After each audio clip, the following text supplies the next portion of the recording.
Imagine this. Your phone rings. It's an unknown number. You pick it up. A stern voice on the other end tells you they're from the tax department. Just an ordinary day, right? But then, the voice drops a bombshell. You owe a large sum of money. The words, immediate payment, echo in your ears.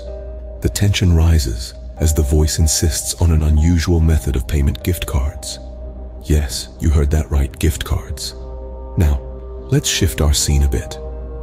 This time, you're sitting at your computer when an email pops up. The subject line reads, "Inheritance claim, urgent action required." Curiosity piqued, you open the mail.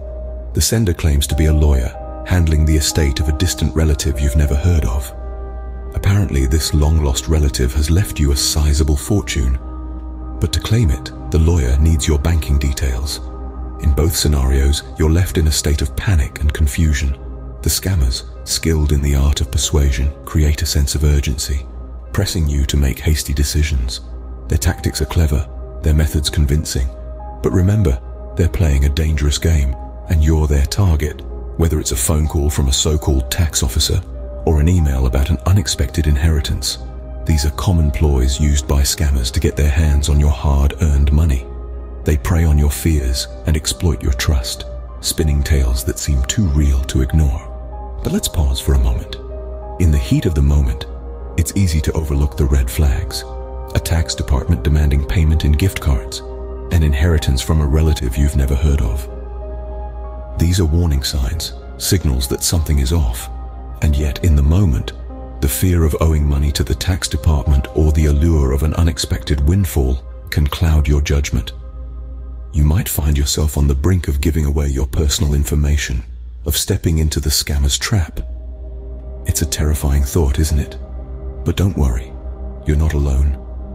Many have walked in your shoes, faced the same panic, the same confusion, and they've come out the other side, wiser and more vigilant. Their stories serve as a stark reminder of the reality of financial scams and the importance of staying alert. These are just a few examples of how scammers can trick you into their web of deceit. But remember, knowledge is power.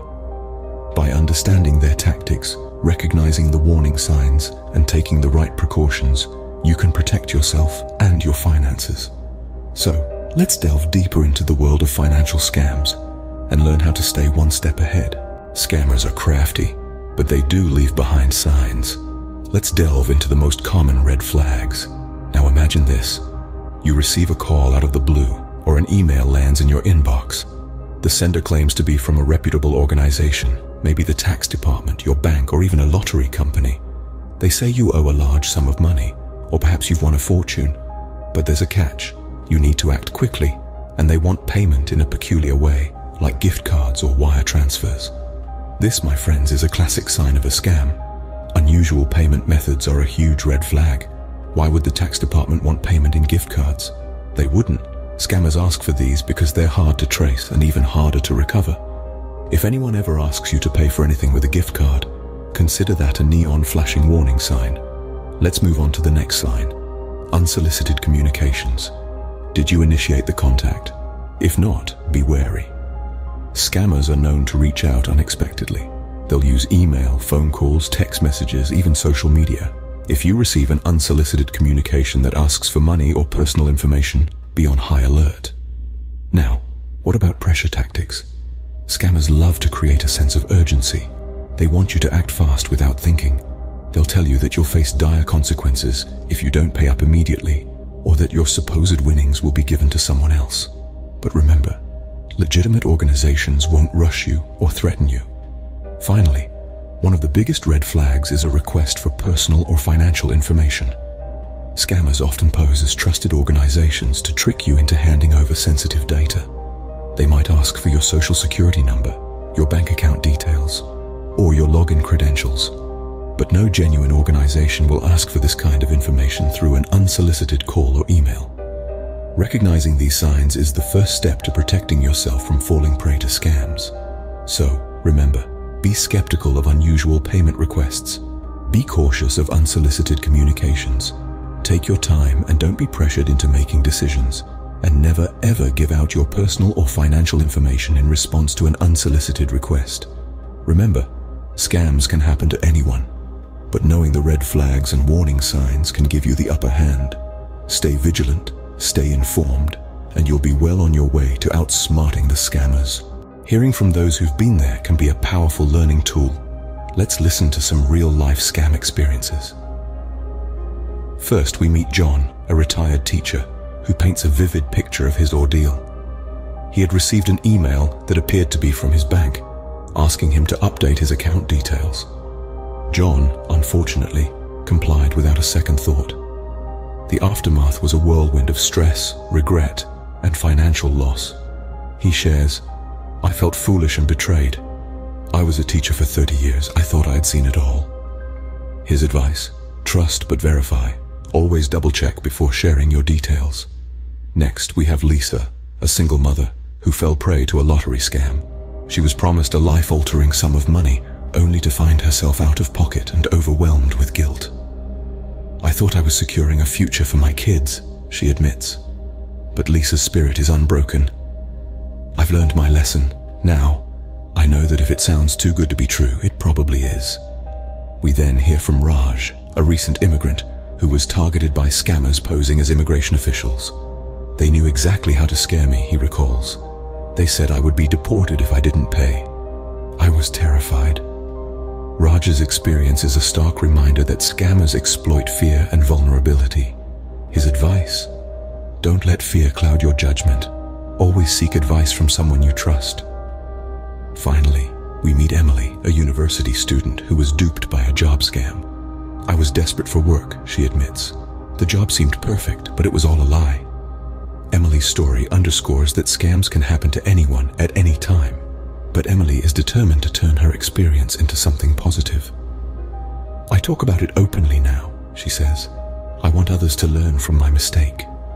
Each of these stories is unique, yet they share common threads: the initial hook, the rising panic, the devastating realization.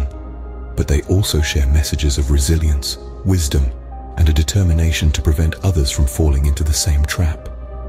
These are not just stories of victims, but of survivors. John, Lisa, Raj, and Emily, like many others, have learned the hard way that scammers are skilled at manipulation, exploiting trust and vulnerability. But they've also learned that knowledge is power. They've turned their experiences into lessons, not just for themselves, but for all of us. Their stories underscore the importance of remaining vigilant, of questioning, of seeking advice. They remind us that it's okay to say no, to hang up, to delete the email. They affirm that we're not alone, that it's okay to talk about being scammed, to share our experiences, to report the scam. Their stories can serve as a wake-up call for all of us. Prevention is always better than cure. Here are some expert tips to safeguard your personal financial information. In this digital age, we are all potential targets for financial scams, but with some savvy steps and a vigilant approach, we can protect ourselves. Let's hear from cybersecurity experts, law enforcement officials, and financial advisors on the best ways to secure our personal financial information. First and foremost, never share your PINs or passwords with anyone, even with those claiming to be from a trusted institution. Your passwords are your first line of defense, so make them strong and unique. And remember, no reputable organization will ask for your password or PIN. Secondly, always verify the identity of callers. If someone calls you claiming to be from your bank or a government agency, don't take their word for it. Hang up and call the organization directly using the number on their official website, not the one the caller provides. Thirdly, use two-factor authentication whenever it's available. This adds an extra layer of security, as it requires not only a password and username, but also something that only the user has on them, like a piece of information or a physical token. Next, let's talk about emails. Be very cautious with unsolicited emails that ask for personal or financial information. If an email seems suspicious, do not click on any links or download any attachments. Instead, report it to your email provider and delete it. Regularly checking your bank and credit card statements can also help you spot any unauthorized transactions. If you see anything that doesn't look right, contact your bank immediately. And let's not forget about social media. Be careful about what personal information you share online. Scammers can use details like your birth date, your pet's name, or your mother's maiden name to guess your passwords or answer your security questions. Lastly, always keep your computer's antivirus software up to date. This can help protect your personal financial information from malware and other online threats. But what should you do if you're contacted by a scammer?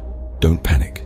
Instead, cut off contact, document everything you can about the interaction, and report it to your local law enforcement and your bank. Remember, scammers are sneaky, but you can outsmart them. By being vigilant, skeptical, and proactive, you can protect yourself and your hard-earned money. Remember, your personal financial information is just that, personal. Keep it that way. The fight against scams is not a solitary one. It involves all of us.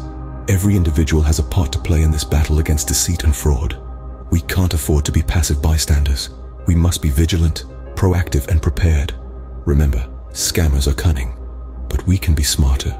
They prey on our trust, but we can be skeptical. They thrive on our silence, but we can raise our voices. It's time we take back control and declare that we won't be victims. No one is immune to scams, irrespective of age, education, or financial status. That's why it's crucial to share what we've learned today. Talk to your family, friends, and colleagues.